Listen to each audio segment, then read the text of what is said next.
आज यहाँ पे लोगों ने अपनी मदद आपके तहत सड़क बनाई है। आप पहली दफ़ा वज़ीर बने थे,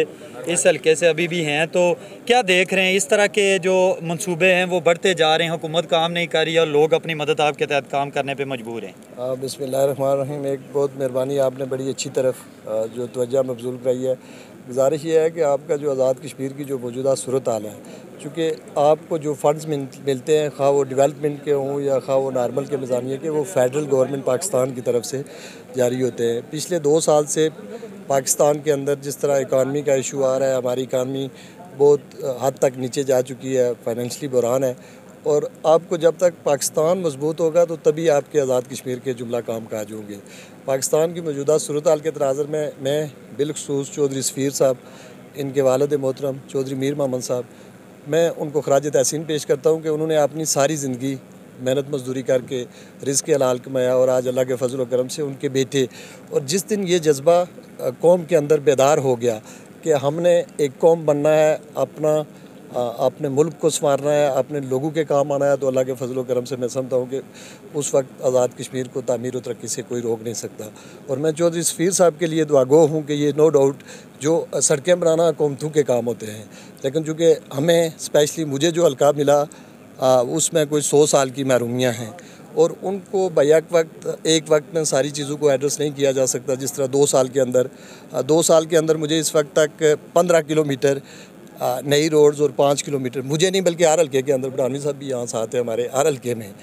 तो 2 सालों में 20 किलोमीटर रोडें बनाने से लोगों के मसाइल हल नहीं होते। और जब तक इस तरह के मुखैर लोग, और मैं स्पेशली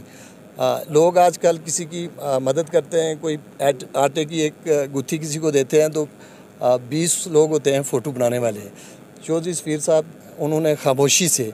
ये इतना बड़ा काम करके दिखाया जो हर किसी के बस की बात नहीं है। दुआ गो कि अल्लाह ताला इन्हें मज़ीद तौफ़ीक दे और मज़ीद जो हमारे मुखैर लोग हैं, अल्लाह ताला उनको भी इनके तर्ज़े पर चलते हुए लोगों की खिदमत करने की तौफ़ीक अता। अच्छा मलिक साहब, एक करंट इशू चल रहा है महंगाई के ख़िलाफ़, तमाम इतनी यानी कि आगे जा चुकी है कि वो शटर डाउन, पहिया जाम और जो बिल हैं वो नज़रें आते शुरू हो रहे हैं, तो आप क्या कहना चाहते हैं कि ऐसे इकदाम होने चाहिए या नहीं? मैं इंतहाई माजरत के साथ, यहाँ पर हमारे नौजवान बुज़ुर्ग बहुत सारे लोग खड़े हैं, आप मीडिया वाले लोग भी, चूँकि आप माशरे की एक आँख होते हैं, चीज़ों को आप देखते हैं। महंगाई का एक फ़्लड है, कोरोना के बाद इस फ्लड ने पूरी दुनिया को अपनी लपेट में ले लिया है। और जैसा कि आप सबको इस बात का बखूबी अंदाज़ा है कि आपके अपने इस रियासत में एक कोई 10 किलो टमाटर पैदावार आपकी नहीं है, कोई चीज़ आपकी पैदावार नहीं है ज़ाती, तो आपको हर प्रोडक्ट पाकिस्तान से ख़रीदना होती है। डीज़ल महंगा होता है, फ्यूल की कीमतें ज़्यादा होती हैं, उसमें टैक्सेस में इजाफा होता है, तो हम चूँकि उस तरह आप इंडिपेंडेंट नहीं हैं, आपको हर वो पॉलिसी अडाप्ट करना होती है जो फेडरल की पॉलिसी होती है। तो मैं समझता हूँ कि उसके बावजूद आज़ाद कश्मीर के लोग,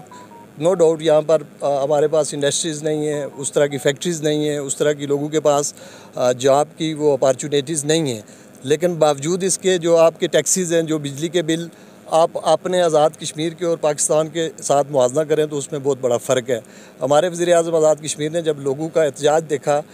तो उन्होंने आज़ाद कश्मीर के टैक्सीज़ मुअत्तल कर दिए थे। आटे की आप बात कर रहे हैं तो इस वक्त 1 करोड़ रुपया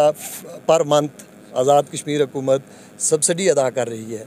आपके पास कोई इतने वसाइल नहीं है कि आप लोगों की ख्वाहिशात के मुताबिक हर चीज़ पूरी कर सकें। अच्छा, कुछ ना वज़रा के बयानात और वज़ीर-ए-आज़म साहब का बयान कि यानी कि टैक्सेस के हवाले से, या उन्होंने कहा कि फ्री मौत तो मिल सकती है लेकिन बिजली नहीं मिल सकती, ऐसे बयानात अवाम के ज़ख्मों पर नमकपाशी का काम करते हैं। मैं बिल्कुल, क्या बल्कि ऐसे बयानात वज़रा को या वज़ीर-ए-आज़म को देने चाहिए? नहीं, मैं असल में मैं आपको ये भी बताता चलूँ कि अल्लाह के फजल व करम से वज़ीर-ए-आज़म आज़ाद कश्मीर जनाब चौधरी अनवार उल हक साहब ये पहले कश्मीरी लीडर हैं जिन्होंने कश्मीरियों का मुकदमा फेडरल के सामने बहुत जानदार और मौसर आवाज़ में रखा। और माजी की तरफ अगर हम जाएँ तो पिछले 70 साल जो इस कौम के साथ होता रहा, पहले भी एक बार फ्री बिजली की जब जनरल मुशर्रफ ने मंगला डैम आप रेजिंग की बात की थी, तो उस वक्त के आपके हुक्मरानों ने कश्मीरियों के लिए फ्री बिजली नहीं बल्कि अपनी अयाशियों के लिए 11 गाड़ियाँ मांगी थी। तो ये बहुत सारी तारीख़ बड़ी तलख है, अगर उस पर हम गए तो फिर हमें माँ और बहनों की गालियाँ निकालना शुरू करेंगे। तो ये मैं मुख्तसर जो कहना चाहता हूँ, महंगाई है इसमें कोई दो राय नहीं है, बेरोज़गारी है इसमें कोई दो राय नहीं है, लेकिन देखना होगा कि जो लोग मोबिलाइज़ कर रहे हैं लोगों को उकसा रहे हैं।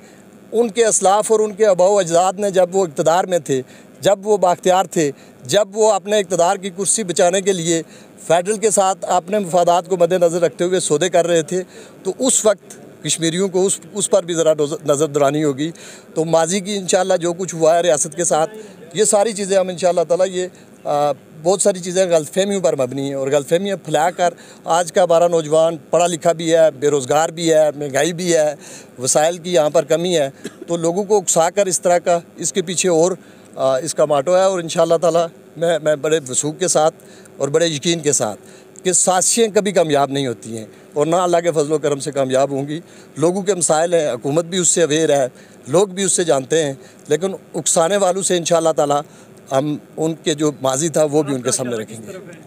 माजी के जो हमारे असलाफ हमारे हुक्मरान थे, क्या ये जो धरना दिए बैठे हैं, क्या इनका कोई हिडन एजेंडा भी हो सकता है? मैं अभी बहुत सारी बातें अभी मुनासिब नहीं समझता, लेकिन हम ये आपको कौम को ये ज़रूर बावर कराएंगे कि इसके पीछे असल एजेंडा क्या था, इनको कहाँ से फंडिंग आ रही थी, किन लोगों के कहने पे ये धरने दिए जा रहे थे। रियासत के अंदर अफरा तफरी फैलाने की किसी को हरगिज़ इजाज़त नहीं देंगे इंशाअल्लाह।